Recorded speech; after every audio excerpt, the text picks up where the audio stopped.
everyone, my name's Jan and I work at the Lambourne Centre in the garden. I'm sure you've seen the video of all the animals in the farm. If you haven't, please check that out. But we thought it'd be a really nice thing to have a look round our gardens and our other growing spaces to let you see exactly what's going on at the moment. We are right, not now, we're in the lean-to where we've been busy sowing some seeds. Normally we would have all of our students with us that would help us do all of this, but obviously they're not here, so we're having to do it all ourselves, so it's very busy at the moment. So what we've got growing here are some leeks, there's some tomatoes, we've got some celeriac, and here we've got lots of chili peppers. As you can see, they're very small right now, but given a few weeks they'll be growing and starting to flower, and then hopefully starting to make some fruits for us.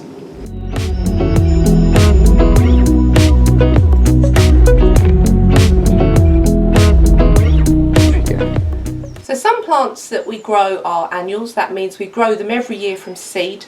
They do all their growing and their flowering and their fruiting all in one year, and then they disappear for the year and we have to sow them again the next year. So things like lettuces, tomatoes, chilies, courgettes, things like that we grow as annuals. But we also grow plants that are perennials. That means that they're around for a long time. Most obvious perennials you can probably think of are things like trees, which are around all the time. And this is another one. This is a hothouse plant, which means it couldn't grow in this country outside. This is actually a nectarine.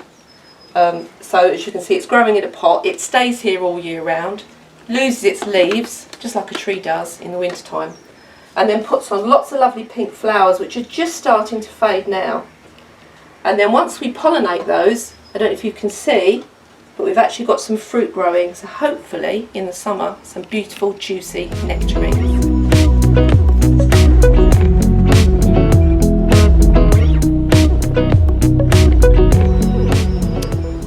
So here we are in the paddock, and most of our gardening is done now in raised beds, making it a lot easier for everybody.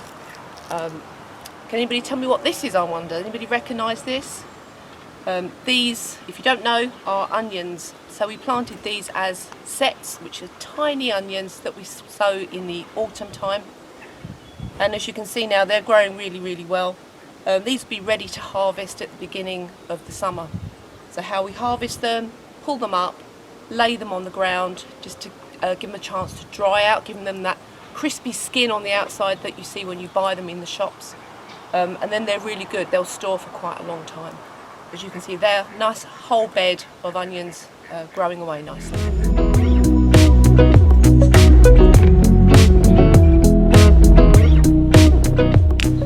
So the guys that work with us on the Food for Thought programme last year helped us plant lots of lovely kale, which has seen us through all the winter time. Fantastic vegetable. Give it a try if I were you. It's fabulous.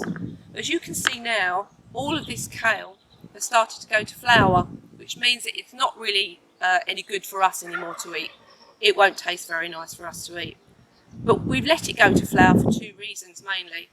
One, I don't know if you can see whether you can catch this on film, but this is alive with bees at the moment. And this is really good early forage for the bees when there's not much else out there for the bees to collect the nectar and turn into honey, particularly our honey bees. So it's really good early forage for the bees.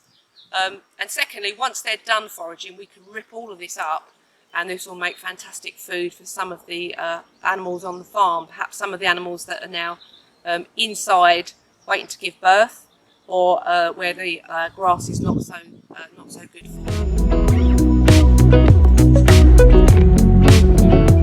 In the paddock, we have dedicated this whole bed to the same fruit, and I wonder if anybody knows what this fruit is, whether anybody recognises the leaf and the little white flower with the yellow middles. These are all strawberries, different varieties of strawberries, but they go the whole length of this bed. So strawberries hopefully from the end of May right through to July, maybe even into August if we're lucky. And we've put some straw around them again for several reasons. Our guys helped us do all of this, our Food for Thought guys. It helps to keep the frost off at the early part of the year. but also it also helps to keep things like slugs and snails off as well, because they won't like trying to slime their way over this straw. So hopefully more strawberries for us, less for the slugs and snails.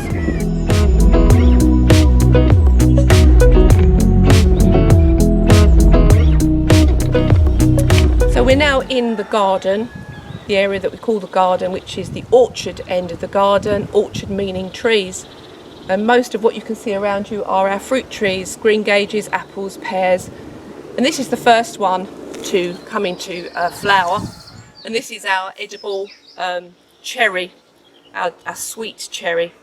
And again, you probably can't pick it up, but it's alive with buzzing, lots of bees and other pollinating insects around it. And obviously as it pollinates each flower, that flower will turn into a fruit. What we have to try and do later on in the year to stop all the birds from stealing our lovely cherries is to take a net and put it right over the top of the tree, which takes quite a few people. So hopefully we'll all be back by then. Our Food for Thought helpers will be back by then to help us put the net right over the top of the tree so that we get the cherries and the birds don't.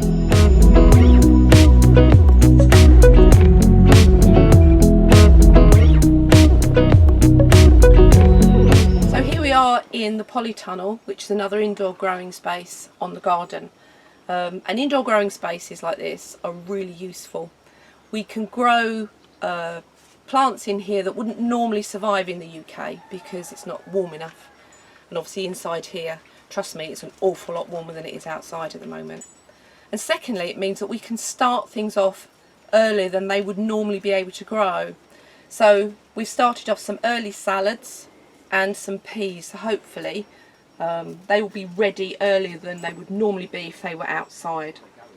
But we've also got trays of what we're calling our microgreens. So these are salad leaves, salad seeds, sorry, that we have saved ourselves, and we've got thousands of them. So we've sort of thrown them into trays.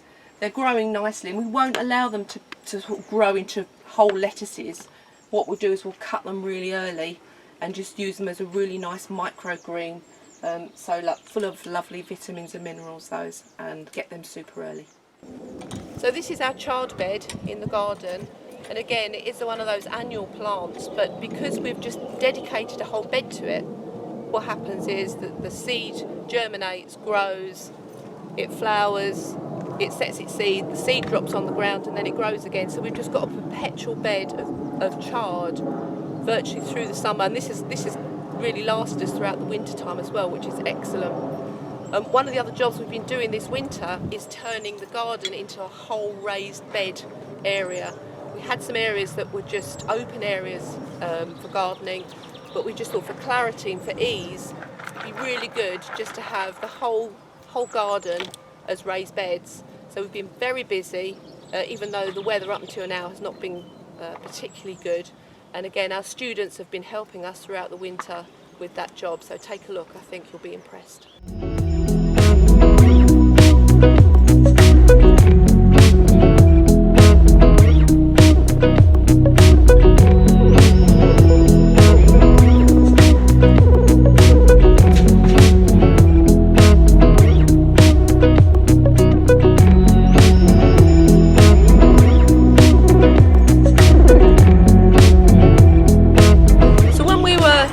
Inside the Polytunnel and in the lean-to, we were talking about stuff that we can sow in there early to give them a good head start, but some seeds are better off just sown directly into the ground, so we do both.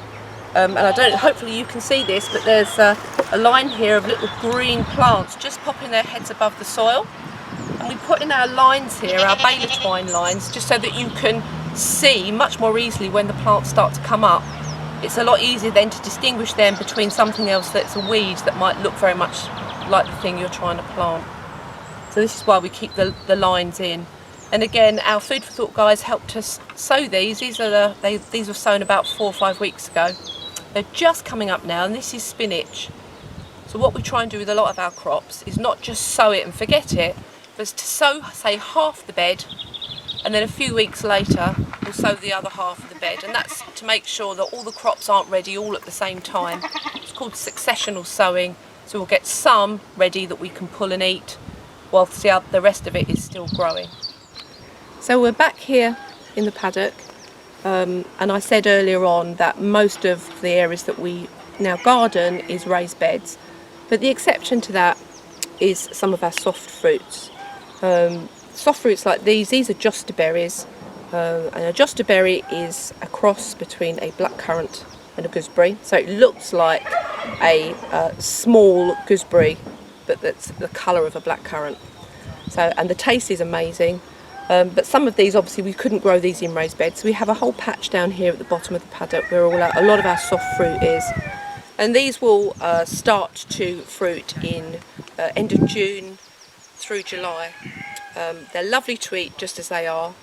But what we do with a lot of our soft fruits is we harvest them, we weigh them, and we put them in the freezer. The reason we do that is on days where it's perhaps not so nice, it's a bit rainy and we don't want to go outside. We can actually take that fruit out of the freezer and then we can start making things like jams and other preserves. But I'm sure we'll be talking more about that in a later video. So I hope you've really enjoyed our spin around the garden, the paddock and our indoor growing spaces, and I hope that will inspire you to get out that, dust off that old packet of seeds and give it a go.